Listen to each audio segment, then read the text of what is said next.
Hi, today I'm going to share my deck study of the Starcodes Astro Oracle. This is an oracle that is based upon astrology.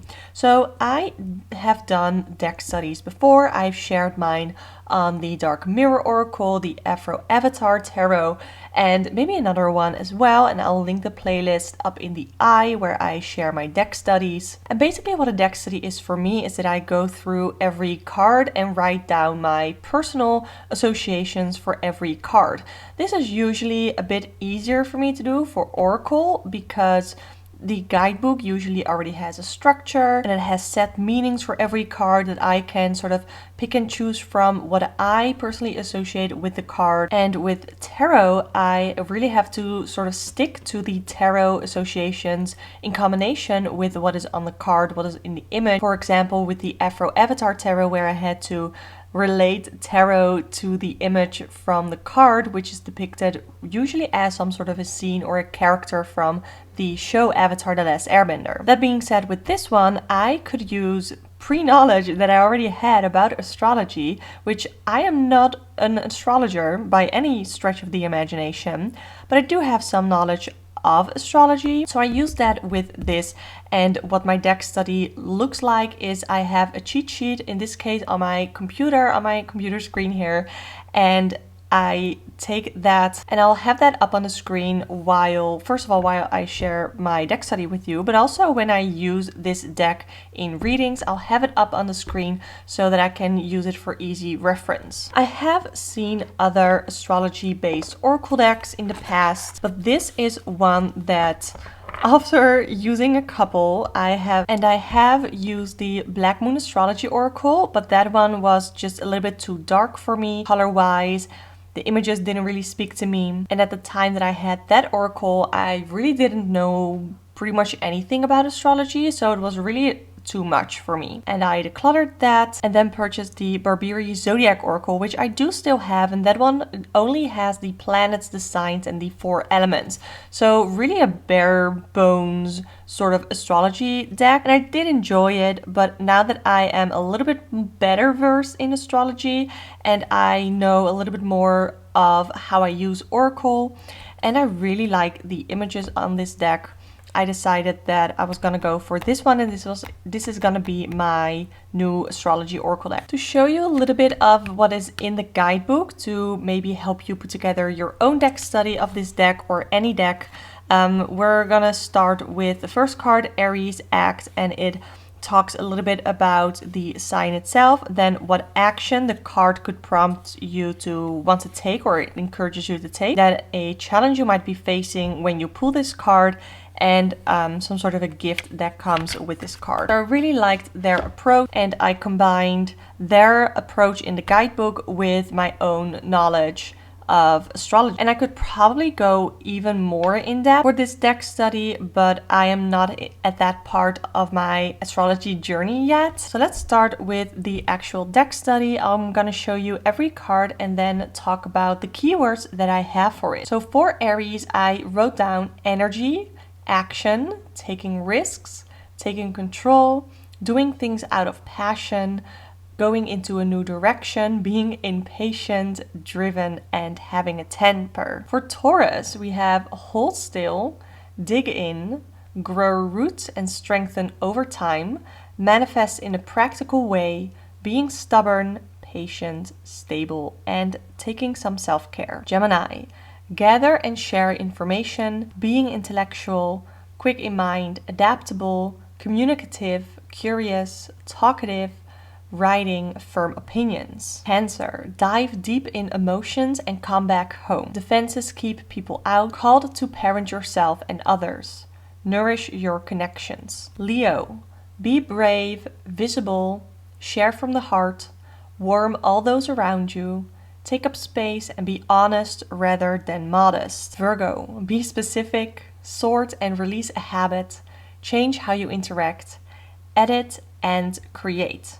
I also in one video used the keyword digest, as in digestive issues possibly going on, and it actually resonated with some people. Libra, strengthen all relationship with equity, fairness and communication. Compromise. Scorpio, dive down and reach into your soul. Drop assumptions and ask questions. Sagittarius, think big. Expand your perspective and humbly speak your truth. Capricorn, find a worthy dream and then work on it. Make short-term plans to achieve your goals. Aquarius, service to the community. Live by your philosophy and it shows what society expects of us. Pisces, move to compassionate action. Be aware of other people's feelings and your own. Now that we've had the signs, we're going into the qualities. Dignified, feeling in your element, being comfortable and being at the right place at the right time. Debilitated, out of your element. Learn and listen rather than assert yourself and your own opinion. Retrograde, review your life. Stop normal patterns of life and take a break. Reconsider, revise, repair, and edit. Now we're going into solar activity with solar calm. Work for steady progress and play the long game. Now is not the time to push ahead. Solar flares. Changes in the air, there's a restless mood, and our social and political world activates. Now we're going into the planets. The sun. Time to take center stage. Step into your potential. Let your ego step out and let spirit work. The moon. Look to feelings rather than logic to move forward. Align yourself to the moon. Mercury. Be ready to communicate, research, check your facts, and learn. Watch shallow thinking. Venus. Soften, charm, open the heart. Let others come to you. Mars. Take action, think through the consequences, and stand your ground. Jupiter. Think bigger, give and you shall receive. Expand your worldviews. Saturn. Step into the next level of maturity and personal authority. Uranus. Surprise or be surprised. Time to experiment and try a new approach. Neptune. Pray, meditate, use divination, rest, and dream. Find a dream or vision to manifest. Pluto. Dig deep, be willing to transform, and use power wisely. You cannot hold on to the past. We're now going into asteroids with Chiron. Find purpose in your problems. Old pains might be triggered. Learn to have some compassion. Pallas Athena. Be ready to take on any challenge. Know that you are completely in your power. Juno. Make relationships work. Practice, respect, love, and resolve conflicts. Individuality in partnerships. Vesta.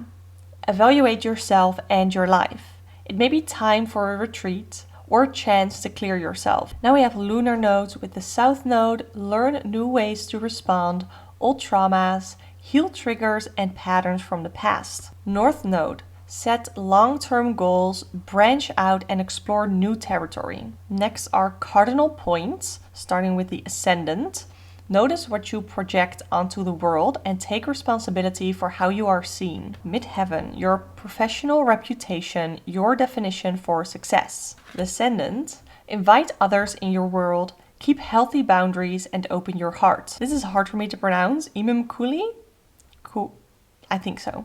Security, home, and building your own roots. Now we are into the houses.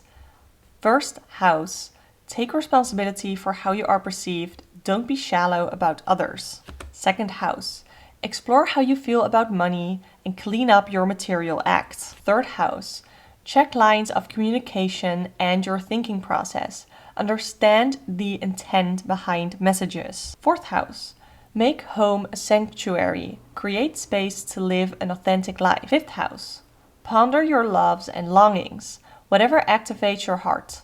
Believe in yourself and bring out your inner child. Sixth house, work smarter, not harder.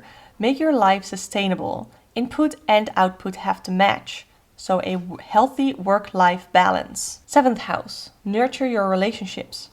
Compromise for a relationship and not for the other person. Clarify your expectations. Eighth house, assess power dynamics between you and other people around sex, money, and inheritance. Inheritances? Yeah.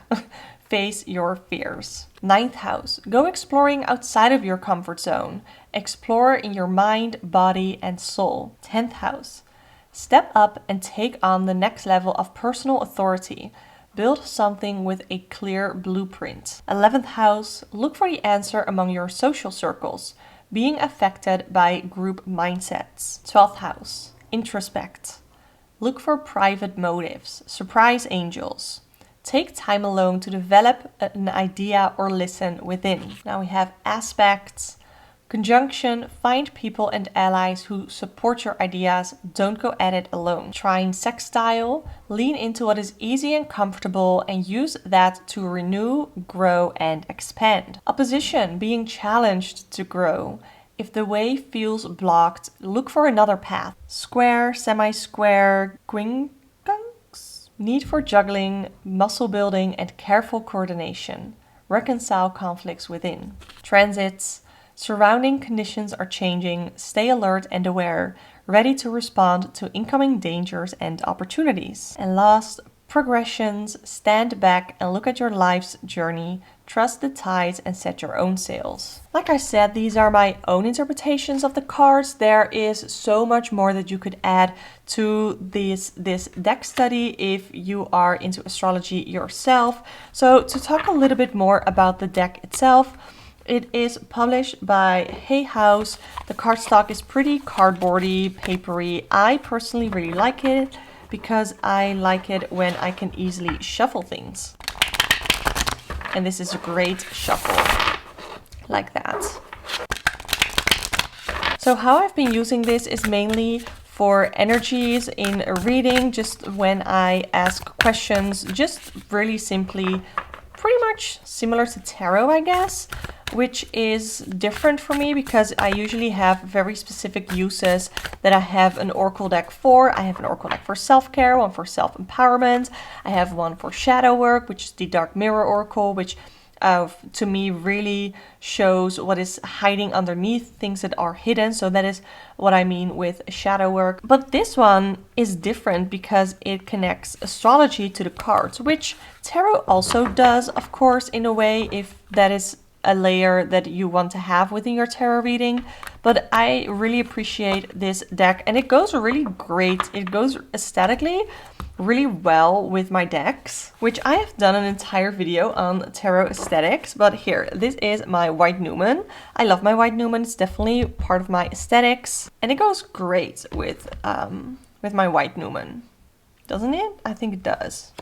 Like, look at that. I love it. And besides having the deck study here for the Starcodes Astro Oracle that I just went through with keywords for every card, another way to use this deck is simply to take a look at what in the sky is something that I need to focus on right now. And if I pull a card like what in the sky do we collectively need to take a look at and we need to be aware of. So I would pull this one, Imum Cooley. Okay, that is of course the only card that I literally know nothing about, so let's Google it. So this is the IC, which is directly opposite of the MC, which is your midheaven.